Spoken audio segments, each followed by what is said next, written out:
Chapter 4. How the hey did we end up here? Asked a rather stunned Applejack. The group now found themselves in the audience hall of Canterlot Castle. We're seeing the past. Twilight explained, motioning towards the dais. Princess Celestia stood in her customary place, the cloaked Prince Umbra to her left, both of them apparently oblivious to the new arrivals. You witnessed the battle between Princess Celestia and Nightmare Moon like this? Rarity asked, her voice a mix of awe and sympathy. Darling, no wonder you became so emotional. The group, along with the two royal siblings, turned toward the main door as it opened, admitting a young filly. The new arrival strode casually towards the dais, her red and yellow streaked mane and tail flowing behind her. You sent for me, Your Highness? Celestia nodded, then motioned towards Umbra. This is Shadow Gray, a traveling scholar and one of my closest advisors. Shadow, I'd like you to meet my new protege, Sunset Shimmer. The princess seemed to put a slight emphasis on the first part of the name. Isn't that the pony who started out with Harmony and took her through the portal to the other world, where Spike turned into a dog and you turned into some kind of weird creature? And there were other versions of us that were also those creatures too. They helped you beat her and get your element back, and she turned good and started learning about friendship from the other us? Asked Pinky. That's her. Twilight told her. Seems to be a lot of that's going around. Rainbow commented. Discord, her, now Starlight? A pleasure, young miss, Said Shadow as Sunset bowed politely. He took a few hobbling steps toward her. Forgive me if I seem rude, but may I have a closer look at your cutie mark? Oh, sure. Sunset turned, presenting her flank to the male, who leaned in closer to study her mark intently. Interesting. He said at length. The swirl pattern in the center of the sun reminds me of a symbol I've seen before, from a land far to the east of here. Oh? The filly's piqued interest was apparent in her voice. I never really thought about it. Do you know what it means? The disguised Alicorn nodded. It is called a yin-yang, or yin-and-yang. In their culture, it symbolizes a balance of universal forces. Light and dark, day and night, good and evil. He shot a surreptitious glance to the princess with the last comment. Wow. The young student paused, thinking, then turned toward the princess. Princess Celestia, do you think the library might have more information on this land? She turned back to the male. What was it called? The island nation of Lung Xiao Mei, beyond the Hurricane Sea. Umbra informed her. Celestia grinned. You're welcome to go look if you'd like. I only called you here for the two of you to meet. I'll ask Sunburst if he knows anything about it too. Sunset smiled. She then bowed to them both and left, a spring in her step. Sunburst? The prince asked his sister. Another new student. Celestia told him. One Sunset's been spending a fair bit of time with. His knowledge of magic might even rival yours. She added with a smirk, then waved for the guards to exit. Then again, he's a young colt and she's a young filly, so her interest may be more than academic. Umbra watched the guards close the door behind them, then stood to his full height. Were we ever that young, Sal? He asked with a sigh. The Sun Princess replied with a wistful chuckle. If we were, it was before the memory of any other pony living. She and her brother exchanged grins. So, what do you think? Of Sunset, I mean. I think you want to know if she's the one my prophecy about the next Alicorn was referring to. He said, his expression unchanging. And? Umbra thought a moment. Well, the prophecy said her name would be the midpoint between you and Luna. And Sunset certainly fits that description, but so would several other names. Dusk, Dawn, Twilight. The unseen observers all smirked at the youngest Alicorn upon hearing this. She clearly has a thirst for knowledge.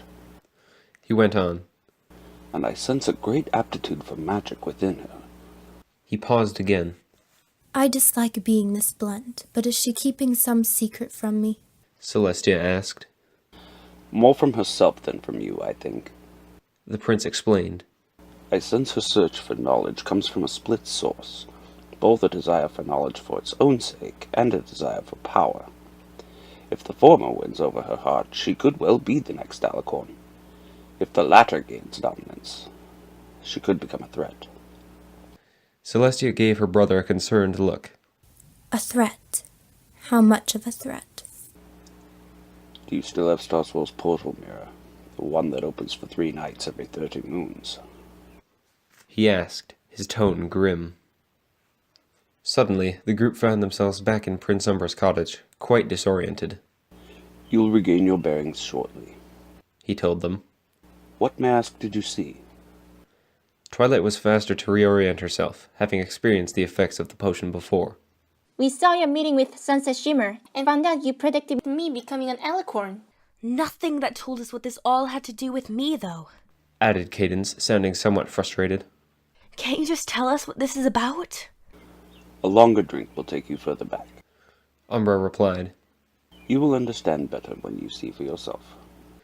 The group soon found themselves whisked into a scene from the past again, this time in a setting very familiar to all but 2 of them. Is this? Shining Armor began. The Golden Oak Library.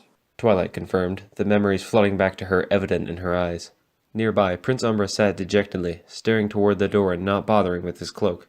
Am I the only one getting the feeling something's really bad about to happen? Rainbow asked no pony in particular. Just then, Celestia entered the library, closing the door behind her.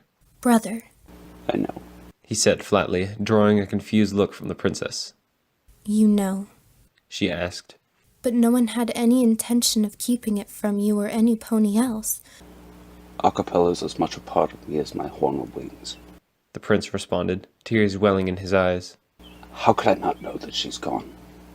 He lowered his gaze, his form occasionally shuddering with sobs. I should have known better. Then to fall in love? Celestia asked him tenderly, coming up beside him and draping one wing across his shoulders. No better than to marry a wonderful young man and spend several happy years together?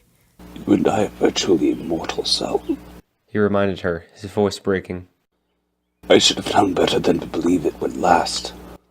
She knew who and what you really were, and she married you, and even you couldn't have predicted it would end like this. She assured her brother. It's no crime to follow your heart, even for an alicorn. Umbra closed his eyes for a moment, collecting himself, then looked back at his sister. His next question widened the eyes of the observing ponies and dragon with dawning understanding. How was the baby? A warm smile lit Celestia's features. Healthy and beautiful. She told him. You should be very proud. And I know Acapella would be. A grin began to cross Umbra's face, but it faded quickly. I must ask of you the greatest favor of our lives, sister.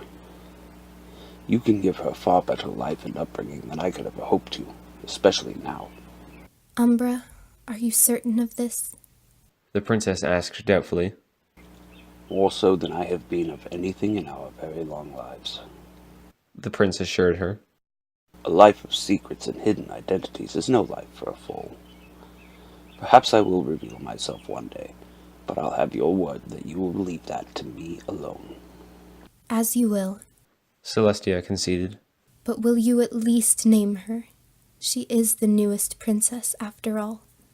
By birth, perhaps, but I feel she should earn the title as we did. On his sister's agreeing nod, he thought for a moment. The filly's name should symbolize both her mother's love for music and my love for her, I think. Mi amore cadenza. The secret keeper and Cadence said in unison. Now you know. The male Alicorn said as his guest's awareness returned to the present.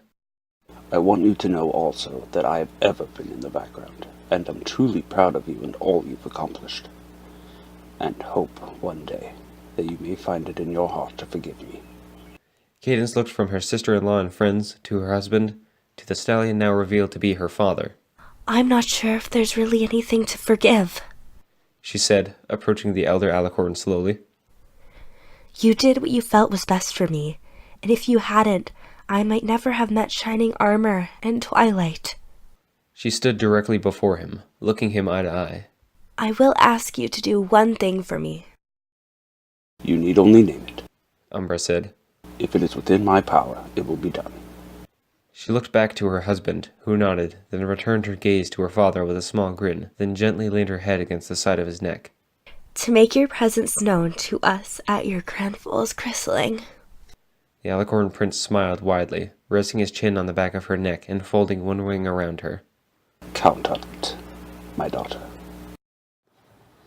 We hope you've enjoyed this production of Chapter 4 of The Alicorn Prince, written by me, Neil Wolfe, also known as Parodying Burlesque. Voice and art credits may be found in the description below. Please feel free to like, subscribe, leave a comment, and we will see you next time. Thank you.